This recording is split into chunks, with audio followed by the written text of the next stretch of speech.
Hi, salesman. This is Jack Lacey.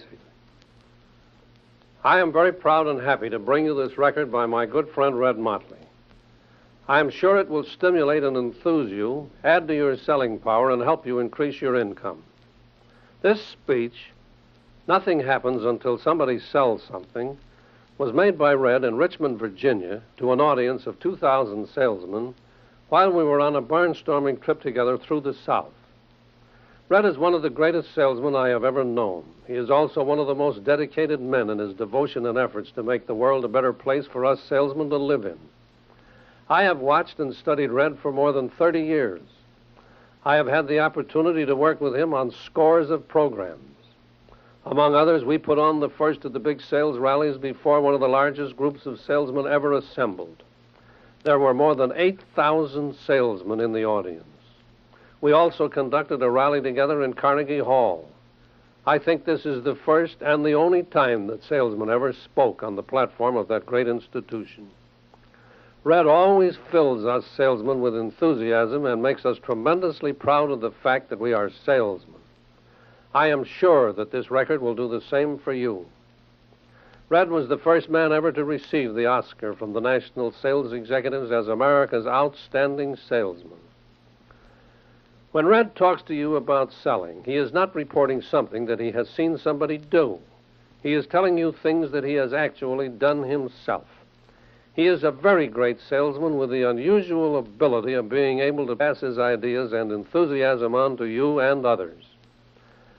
When I first met Red, he was a young advertising salesman in the Middle West. This was about 1930. Over the years, I have watched his tremendous progress. I saw Red take over Parade magazine when it was a small, struggling paper in the advertising field with a circulation of 1,800,000 and advertising sales of $2 million a year. Red made it great. Today, Parade has a circulation of more than 10 million and sales of over $25 million a year. He made it a leader among all the publications in the advertising field. You will be informed, inspired, and enthused by this great talk by this great salesman. I am very proud that I can bring to you this record by this great crusader for the betterment of salesmen everywhere. Here he is, our very good friend, Red Motley.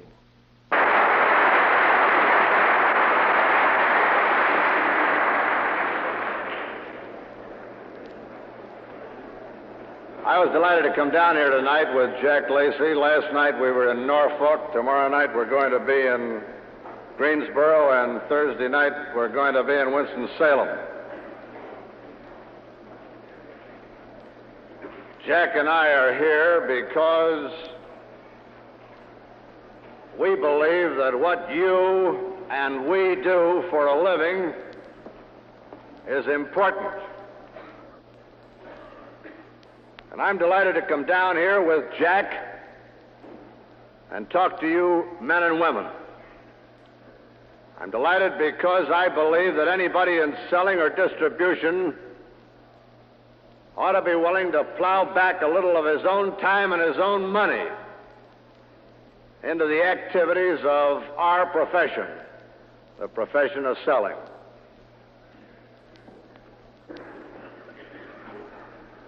I didn't come down here to make a speech tonight. I came down here to sell an idea. Like Lacey, I have been selling for 30 years. And like Jack, I like what I've been doing. And because I like what I've been doing, it appears to have liked me. It's an idea that I've been talking about for 20 years. And God willing, I'll talk about it for 20 more. I accept the fact that we're all human. And in spite of the fact that we are told something, we don't always remember it. And it's well to be reminded of it. And so I'm going to try and sell you an idea, give you a little advice which I hope will improve your operation and improve the money in the commission check or the paycheck at the end of the week. The title of my talk tonight is Nothing Happens Until Somebody Sells Something. Nothing happens until somebody sells something. The first thing I want to sell you men and women tonight is basic and fundamental. Unless you and I, those of us engaged in selling, retail and wholesale, printed and personal, understand what we do and understand it in terms of benefit to others than ourselves, we will never do it well. We will always be vulnerable. The first thing any man who is going to realize on the great potential or capabilities he has in selling, the first thing he's got to do is to understand what he's doing. Why selling? Let me see if I can make that crystal clear and give you a better understanding of what you do.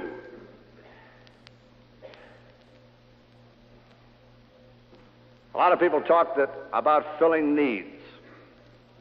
A lot of people think of ourselves in terms of filling needs. Skip it. Not so.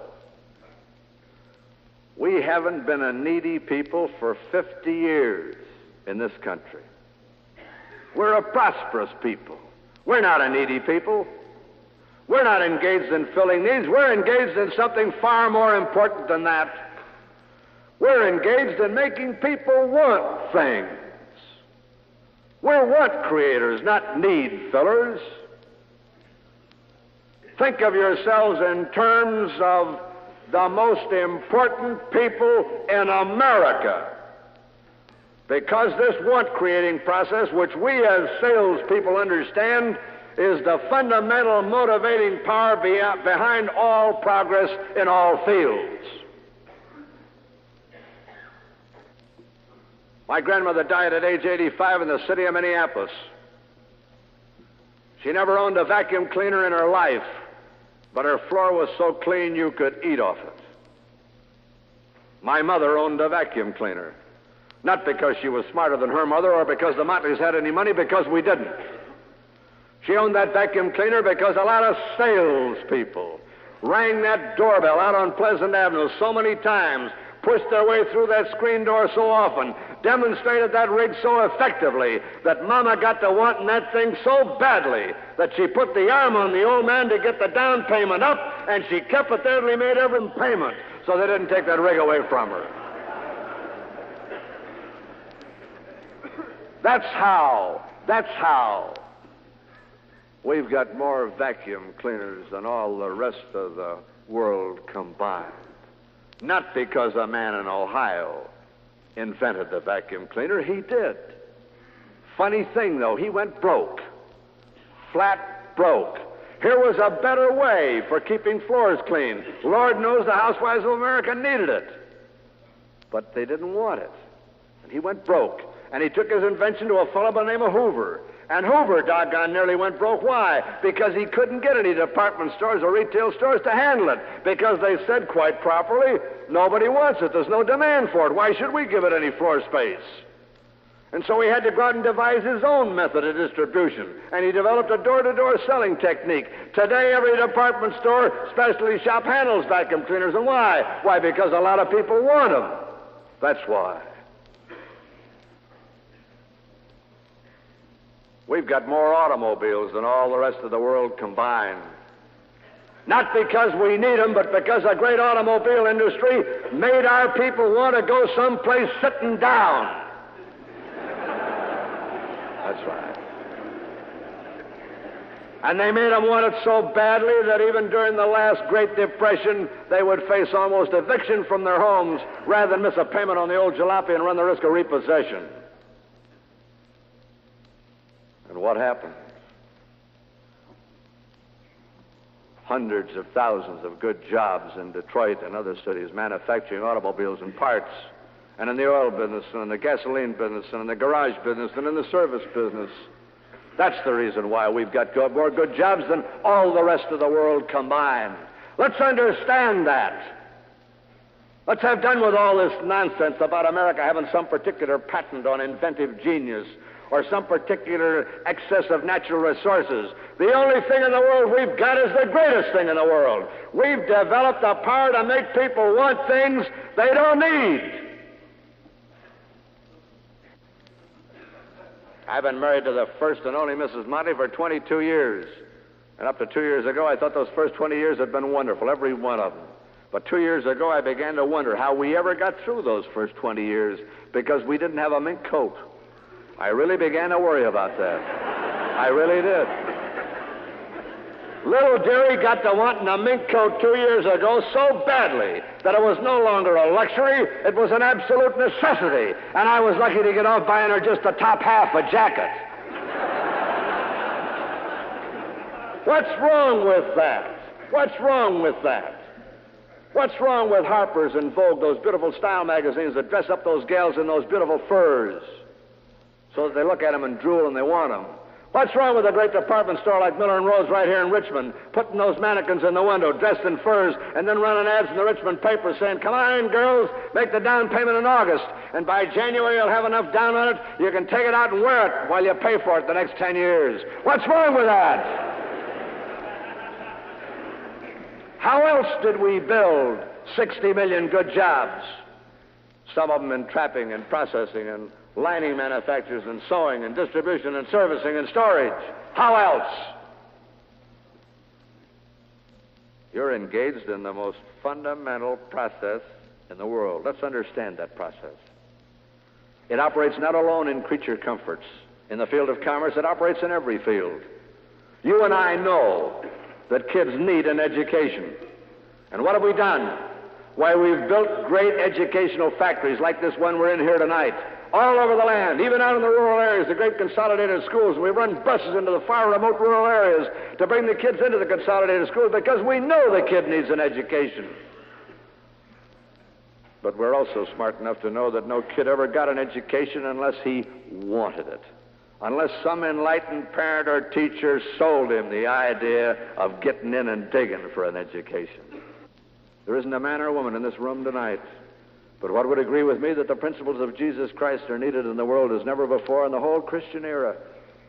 And because we know they're needed, we've built great educational factories in every town and hamlet in America, cathedrals, synagogues, and churches. And we've staffed them with fine production people, ministers, rabbis, and priests. And we've given them the greatest products in history. 3 great creeds, Catholic, Protestant, and Jew, refined over the centuries. And what are we worrying about? Why, we're worrying because the pews are half empty on Sunday. And there's juvenile delinquency in some of the parishes. The need is there. What's wrong? Why, the church is forgotten in too many instances.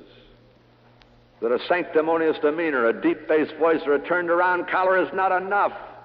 In the days when the church was vigorous and growing and militant, the great preachers were great salesmen. They didn't sit on their fanny in the store or the factory waiting for the customer to come in and take it off them. They went on foot and horseback, even back to Galilee, and sold and made converts, because needs were never enough. Wants are the only things that matter. And what's the difference between making a woman want a better way of keeping house, or making a child want a better education, or making a citizen want a better moral character? What's the difference? You're engaged in a great work. Lift your sights. Understand what you're doing. Let me close that point by telling a story about my experience. I went to work for a publishing company selling space, Collier's Weekly. They taught me how to sell space. They taught me very well. I got a raise. I got promoted. I got transferred to the Detroit office. And then one day, because Detroit is a Middle Western and a friendly town, one evening the neighbors next door came to call. And I heard Mrs. Motley describe to them how I made the Motley living. Oh, boy.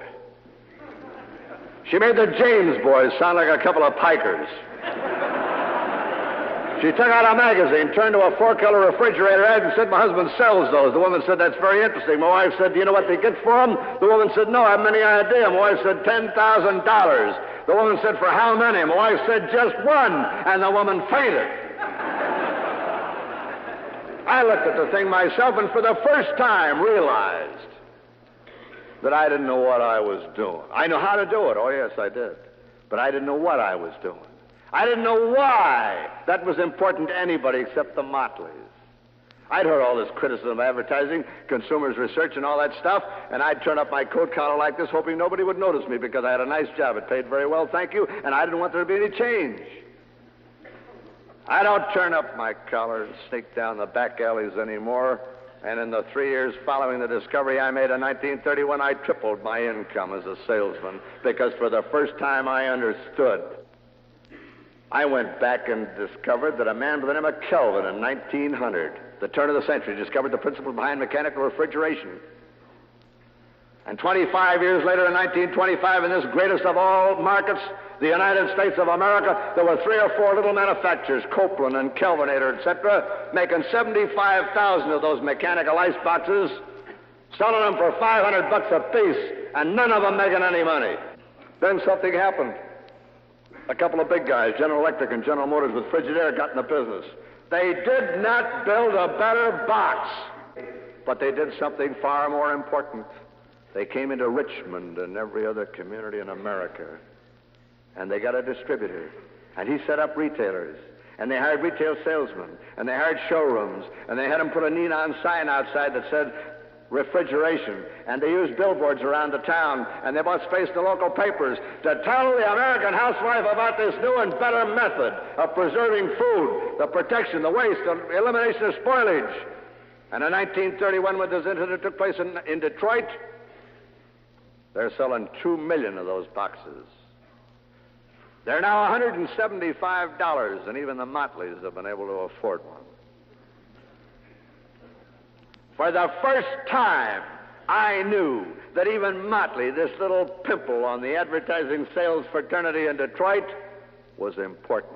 I was a part of something that was big, that was fundamental, that was making jobs and a better way of living for a lot of people. I was doing something that I didn't have to apologize for.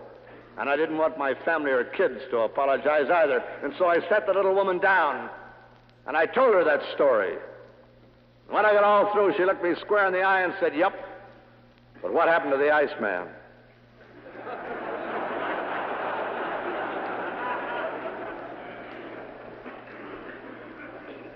I didn't know the whole story. What did happen to the Iceman?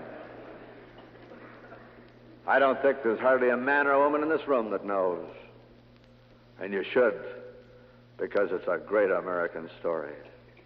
They didn't go down to Washington and get somebody to pass a law to keep them in business. They didn't get down and scream and yell to their senator, to their congressman, or the president about the fact there was going to be some unemployment in the ice business if they let these electrical boys take the kitchen market away from them. They did not. They did a typically American thing. They taxed themselves, and none of them were big guys because they were all local operators, for money. And they put a kitty together, and they gave it to the Battelle Institute at Ohio State for research to find out new uses for Iceman's ice. And today, their volume is twice as big as it was when the electrical boys threw them out of the kitchens of America. They created a new want. And in the creation of the new want, they doubled their business and maintained employment and protected the investment that meant a good living for a lot of icemen and their families. That's what I'm talking about, and that's what you're doing. I ask you to understand it. The second thing you've got to do is to believe in what you're doing. Believe. I'll treat this very briefly by telling you my own story. I kept the world safe for democracy in World War I. In St. Paul, a very nice place in which to fight a war. We had no trouble up there, and when I got out of the Boy Scouts in December 1918, the only job I could get was in the iron mines of northern Michigan. I found myself working for the town site mine at Ironwood. The mines up there are closed shaft mines. It was dirty, back-breaking, pick and shovel work, and besides that, I was scared to death every time that bucket went down underground.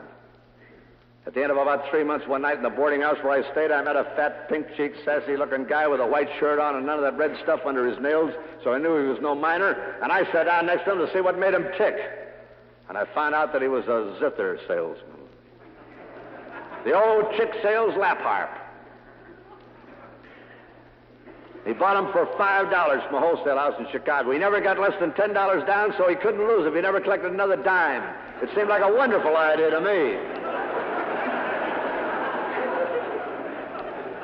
I threw away the pick and shovel and became a zither salesman forthwith. This was a wonderful machine. You didn't play it with a pick. It had a couple of octaves of keys. You played it like you play a piano one-handed. The keys tripped the hammers were down, hit the wires, made beautiful music. The mines are going full blast in the spring and summer of 1919, and there's nothing musical up there for those hunkies and their kids except this guy and his zithers. I went like a house on fire for 30 days. We gave away 30 sheets of music with every zither, and at the end of 30 days, my first customers came back and wanted more sheet music, and then the cat was out of the bag. The thing only played in the key of C. Right? When you got all through with Smiles and God Save the King, you couldn't do a thing with Dardanelle or Hindustan or any of the hot tunes of the day. Couldn't do a thing with them. No sharps, no flats, just the key of C. I was working to get a stake to go back to the University of Minnesota, and I sold those things right up to September 15th, 1919. Funny thing, though, I never sold as many of them per day or week after I found out it only played in the key of C. If you think you're selling a service or a product that only plays in the key of C, unless you believe implicitly in that product and the promises of the company behind the product, get another job, because you'll never go to town without belief in what you're doing. Spend a little time on it. Make sure, because in the process of making sure, you'll resell yourself, rededicate yourself, and if your experience is parallel to mine and any other top salesman I know of, you will begin to double your income.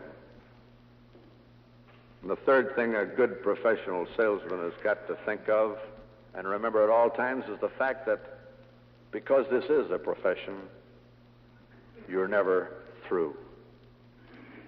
You must have training, but that's not enough. You must have more training.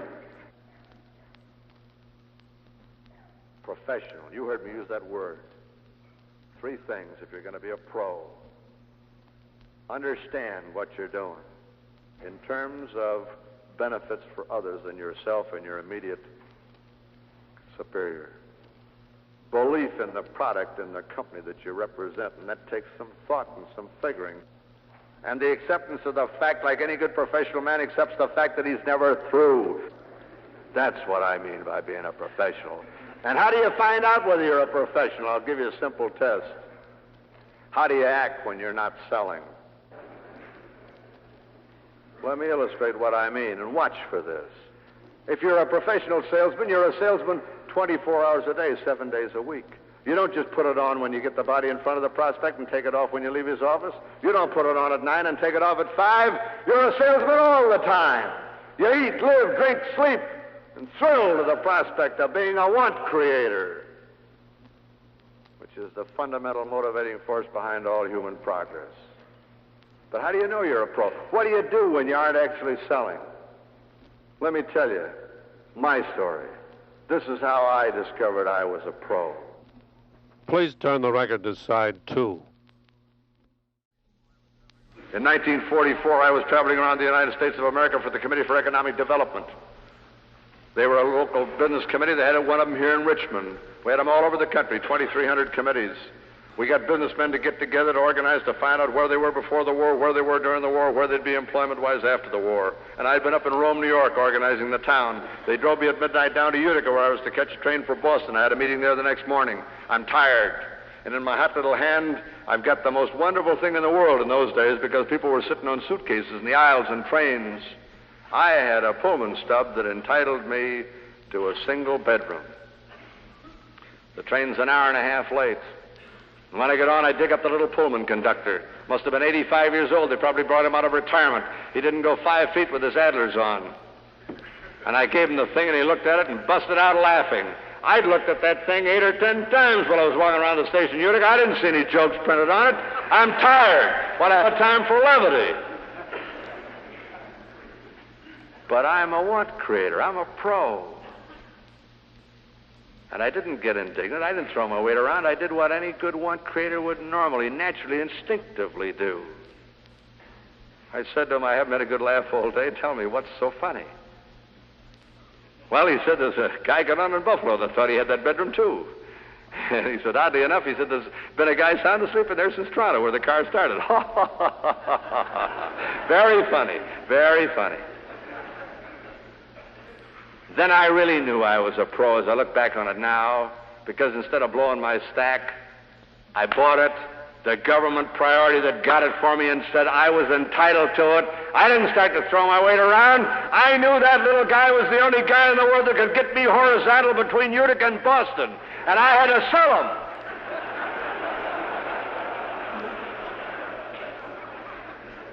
And so I found myself instinctively using the oldest, original, fundamental, simplest sales approach. We all know it. I said, tell me, I don't know much about railroading. You've obviously been in it a long time. You're an expert. How could a thing like that happen? Remember how you get them talking. You know that one? Simple, isn't it? Brother, that's all that little man needed. He took a deep breath. He threw back his head, and he took off jet-propelled into space. And for 5 minutes, he explained to me what was wrong. And what do you think it was?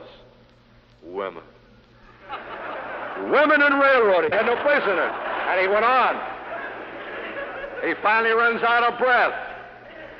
Now, I don't agree with a thing the guy said, but I'm a pro. I'm a want creator. I don't believe a thing he said. Well, I've never had any trouble with women. But I'm no boob. I'm a want creator. So I said, well, sounds very logical, very plausible. Could be. I mean, you know more about that than I do, but tell me now, I'm tired. Could you do something about getting me someplace to sleep? So he shuffles those cards. You know how they do it? He said, how'd you like a drawing room? I said, drawing room? Gee, fine. How much extra? He said, extra? Why should you pay anything extra? I said, you bought a single bedroom, didn't you? You're entitled to it, aren't you? You didn't get it, did you? He said, boy, bring that band's bags. Come on through here. We'll go through the other side. See? Jesus. And there's a beautiful drawing room all waiting for me at no extra charge. I thanked him. And then, because I was curious, I said to him, how does it happen that with travel conditions the way they are, I'm this lucky? What'd you do for the guy that got on in Buffalo that was out of luck, too? He said, I gave him an upper. I said, he got on in Buffalo and got an upper? I get on in Utica and get a drawing room? He said, yeah, he got mad.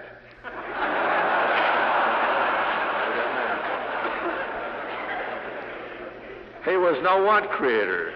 He was not a pro. How do you behave when you're not selling?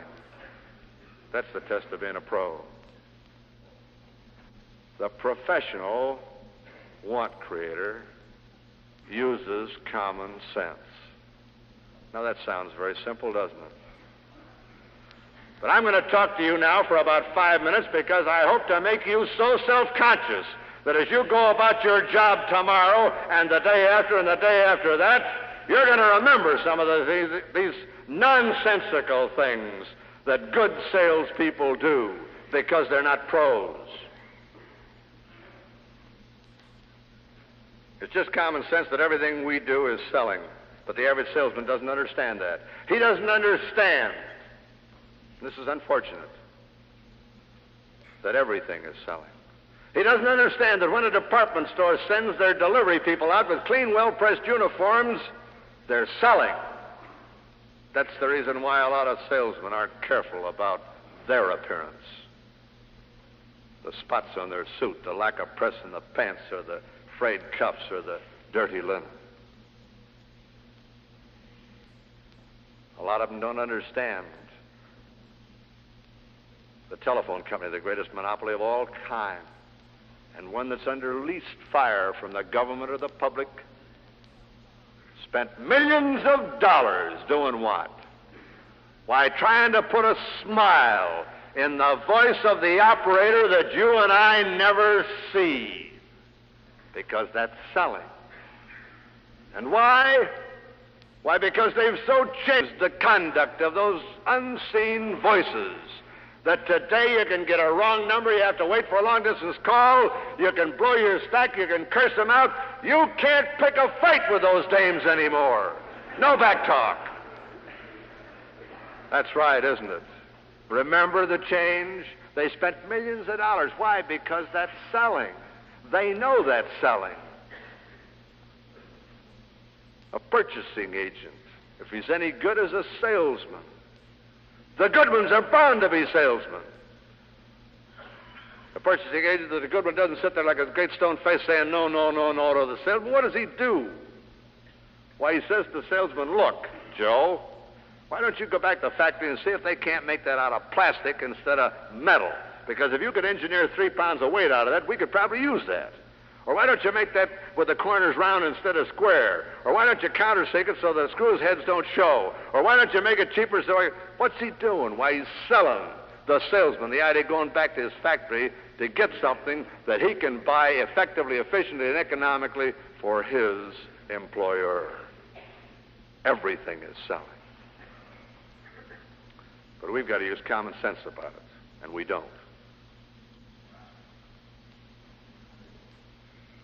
You and I know that there's one person that signs the order, but you and I know there's usually somebody else, 1, 2, 3 people that are helpful. I spend a lot of time in reception rooms. I watch a lot of salesmen handle the young lady who comes to the fence or sits behind the desk or the telephone. And I watch these salesmen, and they don't use common sense. Some of them forget to take their hat off when they speak to that young lady. Oh, yes, I know she doesn't make much money. Yes, I know the company have placed her there for the convenience and service of the salesman. But it makes a lot of difference whether that girl picks up the phone and said, Mr. Motley is here for his appointment, or whether she says, there's a Mr. Motley here who says he has an appointment with you. Let me illustrate my point by a true story. In 1941, I was traveling across the country to speak to a meeting just like this in San Francisco. As I told you earlier, I've been doing this for years, and I'm going to do it as long as I'm physically and financially able to. I had a day in Chicago between the time the Century arrived and the city of San Francisco left. And one of the bright young salesmen, the best I had in Chicago, said to me, if we go out to Swift and Company at the stockyards, I think we can sell them some advertising. We'd never had it. So I said, go ahead and fix up the date. He did for lunch. We went out. We talked to Vern Beatty and his associates. And at 4 o'clock, Vern said, you go down and talk to Mert Whelan of J. Waller Thompson, their advertising agency. Tell them what you told us, and I think we can do some business. And we grabbed a cab at the stockyards, beat it down to the Wrigley building, and we got off on the 7th floor where the main reception room of this great advertising agency is. And as we stepped off the car, we met a dear little old lady, all dressed in black, since retired, Mrs. Davidson, leaving, pulling on her long black gloves. The office was closed. They had a staggered closing system. They had closed early on account of traffic congestion. And what did my smart salesman do? Use common sense? We'd just been out talking to the customer, the guy who spends $15 million a year in advertising. He'd told us to come down there. And so we began to throw our weight around. We began to impress this little girl, this elderly lady, with how important we were and how she had to take her gloves off and go back and find Whalen for us. Only she wasn't impressed. So I pushed this smart guy without good sense aside. And I began to pitch a little woo at the old girl. I learned a long time ago that any time a woman feels you need her, she'll do darn near anything she can to help you. And she finally took her gloves off and got that metal-pointed pencil and started dialing. It took her 10 minutes to find that guy in the maze of offices scattered over 5 floors. We never could have done it.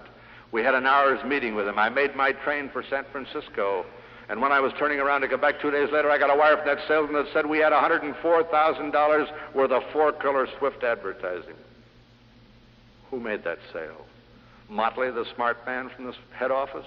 The smart salesman in Chicago? Or that little old lady in black that was there when we needed her and found the guy that we had to see to make the sale. Common sense, isn't it? I won't permit any salesman that works for me to smoke while he sells. If I catch him doing it, I'll fire him. They know that. And why? Well, I learned the hard way, the way most pros did. Years ago, I was invited by the head of one of the divisions of a great motor car corporation to sit in while the advertising agents made the presentation. A big fellow from New York, head of a big New York agency. I was vastly impressed. I'd never seen one of those things before. He must have had $25,000 worth of artwork and comprehensives and charts and market analysis studies and everything else. And when he got all through, my friend, the head of this division of the great motor car corporation, left the room first because he was the big wheel. And as he shook hands with his president of the New York agency on leaving, he said, "This wasn't very important to you, was it?" And the agent's face turned as white as my shirt. Of course it was important to him. $7 or $8 million involved. And then my friend gave me the tip-off. He said it wasn't as important as 4 cigarettes. And then I remembered. That man hadn't been going more than about 5 minutes before he started that old familiar search for that pack. He got the cigarettes, he tapped them, he lit it, he puffed. Somebody had to find him an ashtray. He broke the continuity. He lost his audience 4 times. And what for? 4 lousy cigarettes. I don't smoke cigarettes, I smoke cigars. But I don't smoke them anymore when I sell. Because I began to wonder how many times I'd been selling a dirty, second-hand, chewed-up cigar butt as I pointed to the price list or some of the things on those signs or whatnot. What for? Not common sense. I fired a good man 3 years ago. I paid $750 for a statistical study, a market study, to permit him to sell an account. I went with him while he did it. We had a receptive audience. The prospect was willing. He cleaned off his whole desk, glass topped. And we stretched out all these figures, $750 worth. But this guy had to smoke a cigarette. He just couldn't stand it. And he lit a cigarette. And he laid it down on the edge. Glass covered, couldn't do any harm. But in the shifting of these long sheets of paper, statistical material, the cigarette got knocked on the floor, and before it hit the rug hardly, the prospect is up and around the desk and picks it up. What was he looking at? $750 worth of figures, or that stinking cigarette that my salesman had left burning on the edge of his desk? Oh, yes, I know. I have ashtrays on my desk. I have salesmen come to see me, and they say, "May I smoke?" very politely. And I always say, "Of course." And then under my breath, "You damn fool." And why? Because I find myself looking at this chump, dragging that stuff down into his navel, and then for 5 minutes as he talks, it comes out of his eyes, ears, nose, and everything else. And I'm fascinated by it. What for? What for? What'd you go there to do? Put in an imitation of a smokestack on wheels? You went there to sell him something, didn't you? Not blow smoke in his face. It's just common sense that you ought to know how you look to the prospect. But I'll give you 6-2 and even. But 90% of the people in this room have no idea how they look to the man across the desk. They've never taken the trouble to find out. I didn't either. Until one night when I was taking a refresher course in the Book Cadillac bar with another salesman. And he said to me, "Motley, you went to college, didn't you?" And I said, "Yes." He said, "You got a Phi Beta Kappa kid, didn't you?" And I said, "Sure, why?" Well, he said, "I don't understand why you insist on making people believe that you're a tough guy, that you have no education." I said, "What do you mean?" Well, he said, "You talk out of the corner of your mouth." I said, "I do not." He said, "You do too." The argument went on far into the night. It was a draw. I woke up the next morning hungover white like a weeping willow, but not so hungover that I didn't remember that crack. I didn't believe it. And I went out to see a friend of mine, the advertising manager of the Chrysler Corporation, R.M. Rowland, now assistant sales manager of DeSoto in Detroit. And I said, "Rolly, you're a friend of mine. Tell me the truth. Do I talk out of the corner of my mouth?" And he said, "You certainly do, and I've often wondered why." Well, Mrs. Motley and the kids were in hysterics for months while the old man practiced his pitch in front of a mirror. But I don't talk out of the corner of my mouth anymore. Found out another thing, too. If I could keep on the rails with that funny-looking puss staring back at me out of the mirror, not even the stoniest-faced buyer could throw me off the track. I thought I discovered a new and wonderful fundamental principle of sales training. I told it to a sales manager friend of mine. He said, Motley, that's old stuff. We have every year what we call the mirror contest. I've got 32 men on the road. I ask them for 6 weeks, twice a week, to practice their pitch before a mirror. And he said, we always show an increase in sale, even the poorest salesman. How do you know how you look to the guy? I remember the last fascinating specimen that sat across from me. This is what he did all the time he was in there. This is what he did all the time. All the time. I found myself marveling at the durability of the human ear that could stand that sort of thing. That gouging, that digging in the ear with that forefinger. And then I found myself speculating as to what would happen if he ever succeeded in breaking through and getting inside that damn ear. The unfortunate, the tragic part about it was he didn't know he was doing it. He didn't have sense enough to go and find out how he looked to the guy on the other side of the desk. I instruct my salesmen not to take their hat and coat in the office when they make a call. I've had a lot of fellows say to me, well, there isn't any place to put it. And I have said to them, throw it on the floor and put the dry cleaning on the expense account. They say, well, a lot of times you leave it out there, it might be stolen. I said, all right, take out an insurance policy and put that on the expense account, too. Why? You spend a lot of time getting the body in front of a prospect, and then what do? Why, you lug your hat and coat in to advertise to the guy that you're a bird of passage. You don't have to pay very much attention to me. I'm not going to stay very long, mister. You spend a lot of time trying to meet him on an equal footing, don't you? And there's that picture of that dynamic, alert salesman sitting across from you with an overcoat, a briefcase, and a hat piled up on his lap, stripped for action. Oh, yeah, sure. Doesn't make sense. How'd I find that out? Years ago, traveling in Indiana with a salesman of mine, and a good one, too. We were calling on the Stokely Van Camp Company in Indianapolis.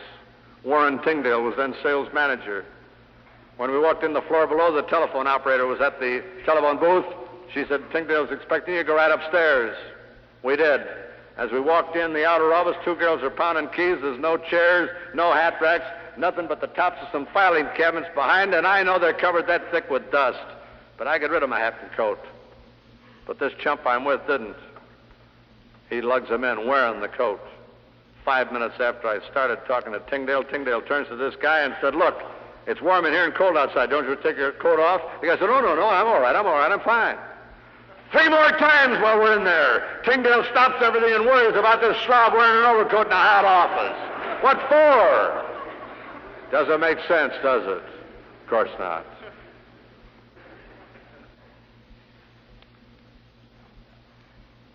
I don't care how long or how successfully you've been in business. Neither you nor I are smart enough to remember all we know.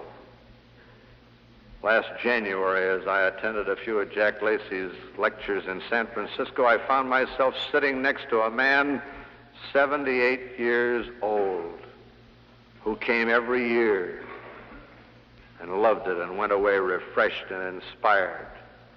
He never heard a thing new, and I've told you nothing that you didn't know here tonight, really nothing. But it was important that it be told. Why?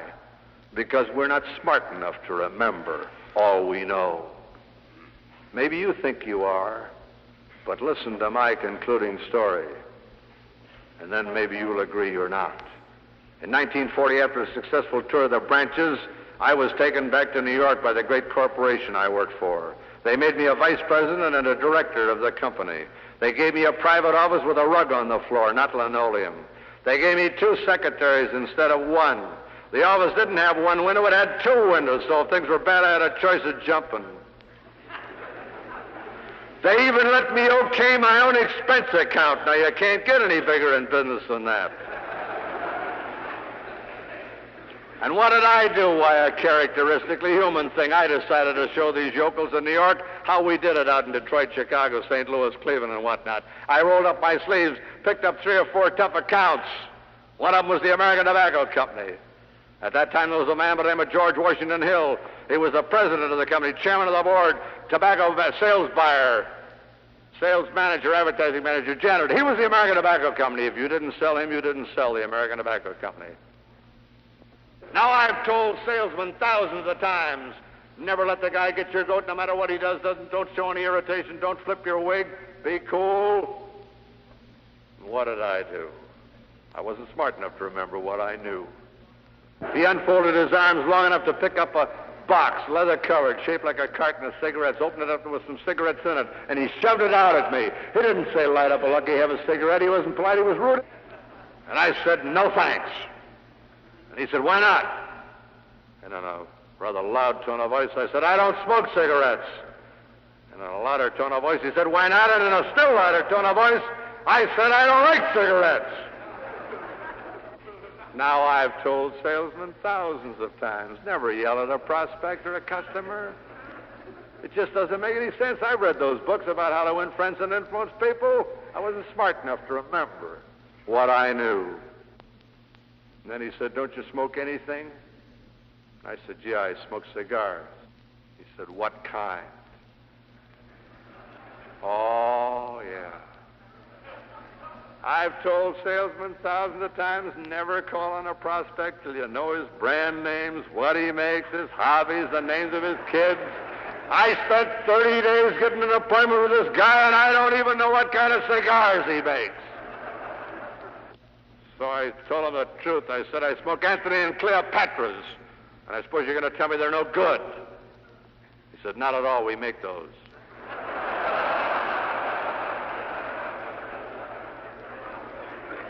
He rang a bell, and a young man walked in with a box, and we bit off the ends and lit up and became friends, and Motley was saved by the bell, but not because he was smart enough to remember what he knew.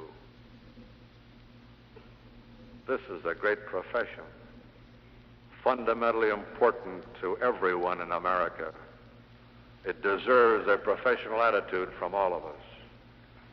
It deserves the kind of self-analysis I've tried to stimulate in your minds. It deserves the inspiration and the courage and the drive that Lacey talked to you about. And it deserves, above everything else, the true professional attitude.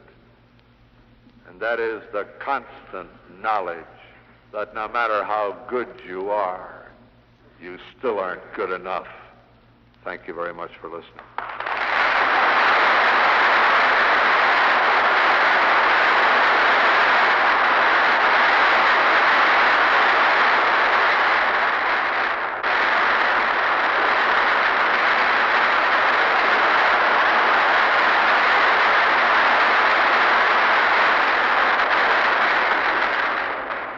Thank you, Red.